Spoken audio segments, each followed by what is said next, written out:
Mən istəyirəm Roman bəy danışsın, bizim qonağımızdır. Buyursun, öz məsləhətlərini versin, bildiyi bilgiləri insanlara çatdırsın.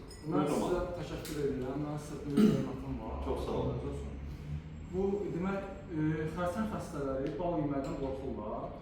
Yəni, onu mən də qeyd eləmişəm. Elə bilirlər ki, zərər vuracaq, yağ törəmələri, şişləri, yəni inkişaf elətdirəcək, böyüdəcək. Xeyr, bu şəffaf, təmiz baldan söhbət gedir, təmiz baldan. Yəni mən belə deyim, mənim bacım 16 bal olur da 2 kilogram. Elə baldan yox, təmiz baldan. Bəli. Yəni qorxmayın, bax belə deyim də şəkər xəstələrdə lazım qədər çox yox, yeyə bilər. Yəni bu, yəni belə deyim, Quran-ı Kərimdə ayə var bunun üçün. Bizə bu Allah Taala şəfa kimi göndərdi bunu. Güləndir, çiçək tozudur, propolisdir, arı məhsulları ümumilikdə.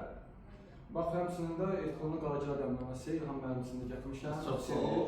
Formada, yəni təbii qidalanma. Bəli.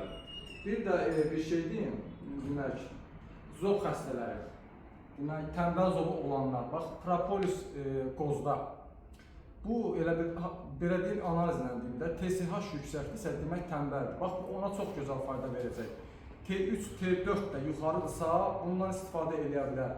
T3, T4 yenə aşağıdırsa, ehtiyatla da istifadə edə bilər. Amma Hashimoto'lara olmaz. Zəhərli zob olana olmaz. Bax, tənbəl zob olanlar bundan gəlib alsın, istifadə eləsin. Çox gözəldir. Çünki tərkibində zəngin yod var qozun. Bax, buna görə. Bu məhsul eyni zamanda roman kislaların əridilməsində, sonra ümumiyyətlə yod çaşmazlığında, prostat vəzini fəaliyyəti üçün yəni çox gözəl bir məhsul. Həm də bu İlham müəllimin öz kəşfidir. Çox gözəl məhsuldur. Mən elə yox, belə deyək, öz kəşfidir. Zimi, bəli, birbaşa özüm hazırlayıram. Bəli, yəni ki, çünki onun tədarik müddəti bir müddətdir. O müddət etdisə, sonradan o yaşlı qozun öz vaxtında. Bəli, vaxtında olmalıdır.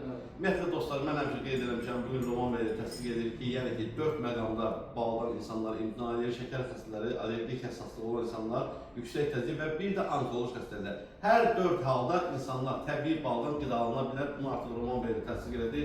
Bu işlərin bir bilicisi kimi. Bəli, yəni mənim... Bir də bir söz deyim də, bax, mən bir şey deyim.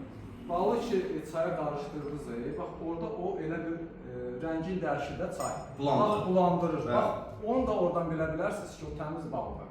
Təmiz balın, yəni söhbət... Doğru. Mən onu dəfələrlə göstərmişəm, yəni ki, bax, elə bir balı qarışdırdım, sırazı bulanır. Yəni bizim çayımızda fərqli istəyirsiniz, artıq burada eyni çaydır, Roman bəyin çayı bulanır, məndə şəffaf. Bulanır.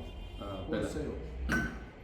Belə. Təşəkkür edirəm Roman bəy, var olun. Bu işdə sizə uğurlar arzulayıram. İnsanlara lazımsınız, bildiyiniz nə varsa paylaşın, o insanlara yararlı. Məncə bu belə deyim də, bu halal insanları, düzgün iş görənləri Allahın izinlə istəyirəm ki, insanlar tanısın, o insanlardan faydalansınlar Allahın izinlə. Sağ olun, var olun. Çox sağ olun. Sağ olun.